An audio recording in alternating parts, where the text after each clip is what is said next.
Effective. What we're dealing with, after all, is not just what the world knows, but what it believes. Not reality, perhaps, but perception of reality.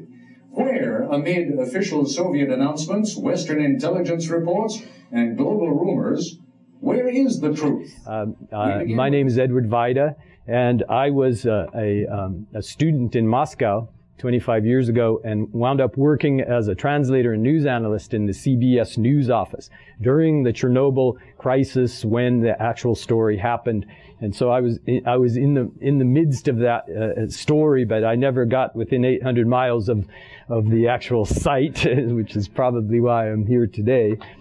So what I'm going to do today is give a presentation that commemorates the victims of the tragedy, but also tells you what happened from hindsight of what we know today, and also what we thought we knew when it was actually going on. And I'll tell that from my own personal perspective from having lived through it. So I'm going to intersperse my own presentation of my own perspective of things, how they happened 25 years ago, with some news footage and documentary films that were put together in the last 4 or 5 years by people who got access to some previously classified information. So I'll be showing what we know today with what we were finding out 25 years ago.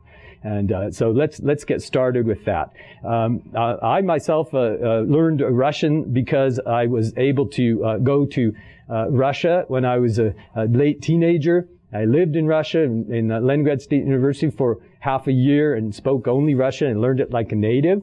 I got an undergraduate degree in Russian language, and in 1980 I came out to University of Washington for graduate work. But every year I would lead tours to Russia for a couple of travel agencies as an interpreter and as a tour guide. And so I would go with groups of American tourists and stay in hotels like this Hotel Rossiya. So I went to most of the major cities of Russia that were open at that time, and I got very, very fluent in Russian, and I got used to the Soviet bureaucracy. In 1985, I led my tour, here is me. I was never that young, but this picture says 1985, so it must be me.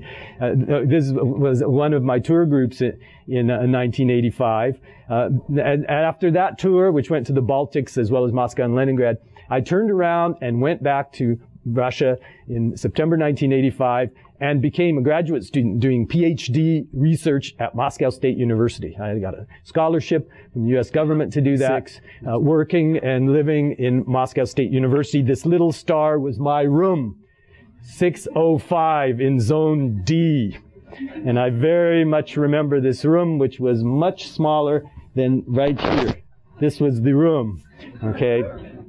This was a very memorable year because my Russian was better than everybody else in the American group. I was the group leader, and that gave me a lot of contact with the university officials. I negotiated with them who would get access, and it was hard to do that because some of the topics that the students were studying, the Soviets didn't like very much, and they would give a lot of problems. But I managed by diplomacy to get some access for everybody during that period of time. I also was the liaison between the group and the U.S. Embassy, which at that time was located on the Tchaikovsky Street in this building, which is engraved in my mind forever. I used to go there from time to time and have lunch. I got to know the different reporters in the different news agencies at that time. One of my former students was working as a reporter in the Associated Press, together with Andy Rosenthal, who's the son of the former editor of the New York Times. We used to always have lunch together. So I got to know people in the different news agencies, and there was a dearth of Americans who could translate fluently in Russian. All the news agencies at that time used Soviet translators that was provided by the government. And they sometimes wouldn't do certain things or translate certain things. So during 1985 and 86, when I was doing my dissertation research on a linguistics topic that I'm sure you do not want to hear about today, I had become already connected with CBS. I was helped them do 2 documentaries as a translator during the year.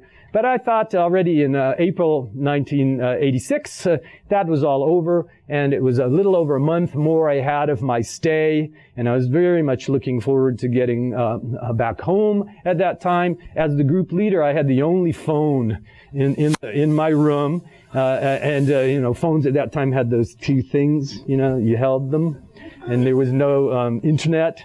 And sometimes the phone even worked, and so I got calls occasionally from the U.S. Embassy, got calls occasionally from the news media, and I sometimes was even able to call home. But in April, for over a month, the phone had not worked in the international connection, so I hadn't had really any contact with people outside the country. When I did some interviews for CBS, I would have something with my relatives. I would tell them if I happened to be on the national news or something, that I would kind of wink during it, and that was my way of saying hello. So that worked okay, but I thought all that was over. One of the things that the news agencies, and this is prelude, were really interested in was trying to find out things that were secret. The Soviet Union thrived on secrecy. It was based on secrecy. In some ways, it was based on misinformation. Okay, you can decide how much or different, how similar or different that is in other countries. But before the Chernobyl accident, now we know after the Soviet Union collapsed and much was declassified, there had already been 13 major nuclear accidents in different parts of the Soviet Union. All of them had been covered up. The very worst one was right here that you see, nuclear waste. It was stored in the easternmost part of European Russia, south of Ural Mountains, in a place called Kyshtym, blew up and spread across the countryside, and it's still an uninhabitable area of 40, 50 square miles, heavily irradiated. There were a lot of casualties of that. All that was in 1957, 58, and it was all covered up. No one really knew anything about it except for some rumors that had not been completely substantiated. So that kind of thing had gone on, but nothing of the scope of Chernobyl had ever actually happened in the Soviet Union or in the world, and everyone was completely unprepared for it, including the Kremlin, including the Russians themselves. That was the furthest thing from my mind. In April 1986, and 25th of April, I was finishing up the last major leg of my research, which was in the Caucasus Mountains in the beautiful Republic of Georgia, Sakartvelo. I'd learned the Georgian language. I had worked on Georgian verb, and I had just been finishing my research there. This is birthplace of Stalin. I was in Tbilisi, and in the 26th of April, I got on a train and went north to go home. And I had a fantastic stay, and some of my colleagues who were students there at the time, had specialists in Georgia, are now some of the better specialists in this language, in this culture. My friend Kevin Tuitt, who's at the University of Montreal, I stayed with him when I was there. So I was really looking forward to going back to Moscow, finishing everything up, and heading home. And this was my route. Chernobyl had just blown up.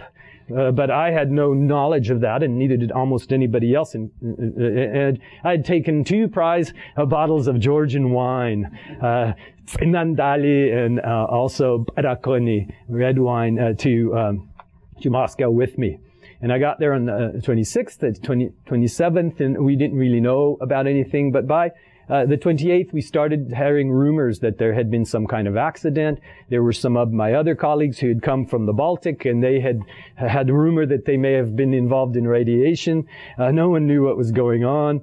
The U.S. Embassy called me that day and asked if we knew anything about a possible accident that happened, and no one knew anything. Some French students who were also had come from Kiev to Moscow State University didn't know anything at all that happened, and they got really scared when they heard that there had been some nuclear accident where they had just come from. But no one knew about it. The U.S. had spy satellite that saw a burning reactor, but what was the effect of this? It was really unknown. And so that was the situation that existed in April 26th, 27th. This is the Vladimir Lenin nuclear power plant at Chernobyl, where the accident had occurred. And this was the accident, the photograph taken the very first day. An incredible amount of radiation is being spewed out into the atmosphere, 200 more times than Hiroshima. escaped out of this reactor. It was an incredibly larger accident than anything that had happened in the Soviet Union before. But no one really knew how dangerous it was at that time, even the people there at Chernobyl. And everyone in the town of Pripyat, which is 43,000 people living there and who are all working in the nuclear reactor, they didn't even know what had happened the day after that. This is now ghost town. No one lives there now. But the local communists kept this a secret.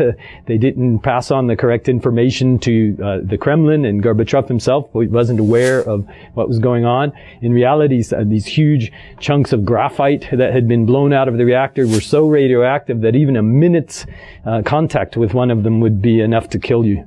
And it did for many people who went to the disaster zone. So this is the first of about 500,000 people who will come in contact with high levels of radiation in the next several months to contain this disaster. But already the word was getting out. Large amounts of radiation was contaminating the southern part of Belarus and the northern part of Ukraine. The wind had not blown to Moscow yet during this time, and it had not blown south to Kiev, but it had blown north, and already in Scandinavia, in Finland, and in Sweden, there were high levels of radiation. The Swedes thought they had a nuclear accident. There was so much radiation in Sweden. And so it became an international incident already on April the 28th.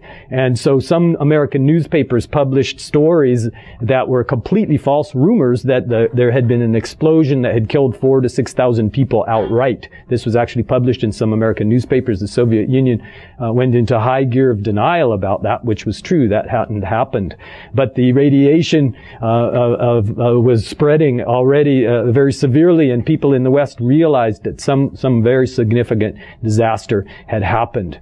And so at this point, I got a call from CBS on the 28th of April, and it turns out that their translator, who was a government translator, had mysteriously called in sick and wound up taking a very long May Day vacation, and they had no one in their office who could understand Russian or understand the Soviet news broadcasts, because the Soviet Union actually put on TV a picture of Chernobyl, the reactor, where the fire had been, the smoke had been airbrushed out of it, and said that was not that big of a deal to counteract the idea that there had been an explosion that had killed thousands of people.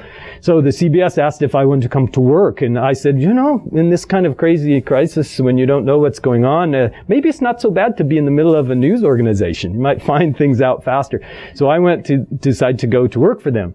And I spent the next 5 or 6 days, I think it was 6 days, in their office, and maybe slept only about 3 nights worth during that period of time. Did a huge amount of translating and analyzing the Soviet news broadcasts. And also got some interviews. The first thing that I did was I knew that one of my former Russian teachers was in Kiev at that time. I arranged for them to interview her. She had no idea anything was going on. And then these French students had come back to Moscow State University. I talked to them to coming into CBS News office, and they gave interviews about what they had seen or not had seen. And so this is how this work started out, but I started monitoring Soviet news broadcasts and telling exactly what was on them and why I thought those things were being broadcast. And the news, the CBS News bureau chief decided to double my salary and upgrade me from translator to news analyst, because I was the only one who could understand the news. So this was what was going on in Moscow at the time. During this period of time, there were 2 tugging forces in Russia. There were the old guard who survived on secrecy and wanted to cover everything up, and they were the ones who were lying to the Kremlin from the local areas. And then there were people like Gorbachev who wanted to open things up and thought that more openness, which was called glasnost, would be actually a good thing for the country. And this Chernobyl crisis brought those 2 people in Russia, 2 groups, to a head. But in the late April, early May, the ones that wanted secrecy were winning the battle, at least for the moment. It was very difficult at CBS to get any information about anything. One of the things that really struck me on May the 1st, when I was monitoring the broadcasts that was going on from Russia, the official Soviet broadcast, is that most of the coverage had nothing to do with anything going on. It was special about a 3 Mile Island was put on in Russia as showing how bad American nuclear situations sometimes are. And then on May the 1st evening, something that I thought was extraordinary was broadcast. Usually that is May the 1st is one of the great Soviet holidays, International Workers' Day. Always on May the 1st in the official Soviet news, comes on at 6 p.m. Vremya, always is shown May Day parade on Red Square and also on Palace Square in Leningrad. And a lot of attention is devoted to these particular parades. But parades go on in all the other cities across the country. This particular evening, and I pointed this out immediately to CBS bureau chief, they didn't show Red Square Parade. They didn't show Leningrad Parade. They showed all the little parades that were going on in all the towns around Chernobyl. And I told them that they're doing this to show that nothing happened there, that all these towns are intact and so forth like that. And it sort of somewhat convinced me that maybe this isn't such a big disaster either, because I noticed there were even the head communist officials were in the parade in Kiev, and so I was thinking that it must have been a very local thing that had happened and that didn't affect these towns within a couple hundred miles of the plant. But I was completely wrong about that, as it turns out, and so were the Soviet authorities.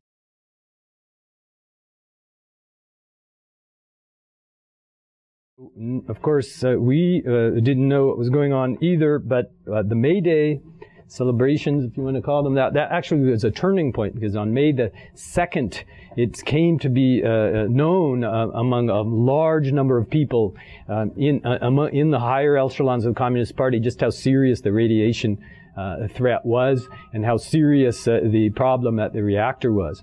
And so there was a noticeable change that happened on May the 2nd. The Soviet government began to take wider precautions and to evacuate a large area around Chernobyl and the plant that was still burning. And they began to work with foreigners, even inviting some foreign people into Russia to view the disaster at Chernobyl. There was an American bone marrow specialist, I think his name was Gage, I think, who was invited to Moscow to hospital number 6. And the CBS News ran to try to get an interview with him before he got into the hospital. But May the 2nd also was a day that the wind had shifted again, and radioactive rain began falling in Moscow. We were warned about it, and so we stayed indoors most of that day. As the story unfolded, what we didn't know, and in fact what people didn't really understand until maybe 5-6 years ago, was that one of the other reasons that the Chernobyl story began to cause the Soviet government to have cooperation or more openness with other countries was that it was actually getting a lot more dangerous rather than less dangerous.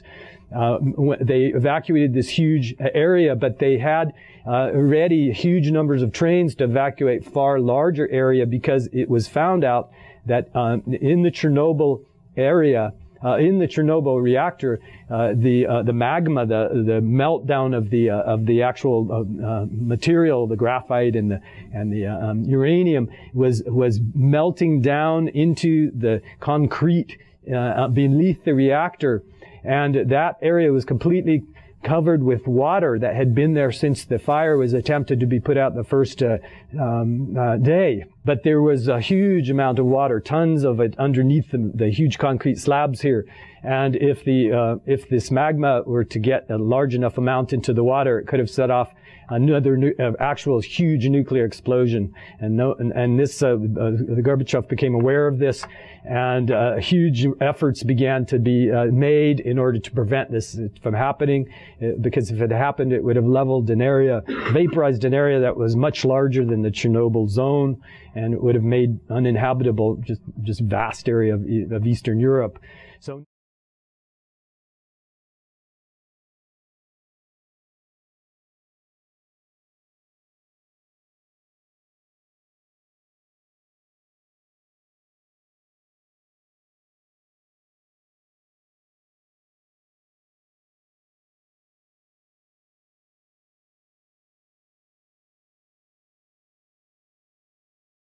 And even though it costs a huge number of lives, and many of the people knew the risks that were volunteering for fighting to drain the water or to fly these sorties, it succeeds in being able to stop this possibility of this second explosion.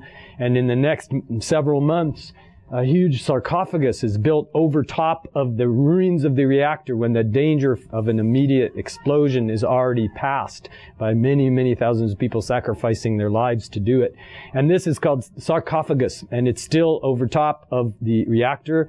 There's still a lot of radiation that is outside of the reactor, and the zone is uninhabitable now. But the sarcophagus might have to be encased in an even larger one in the future. It's still dangerous.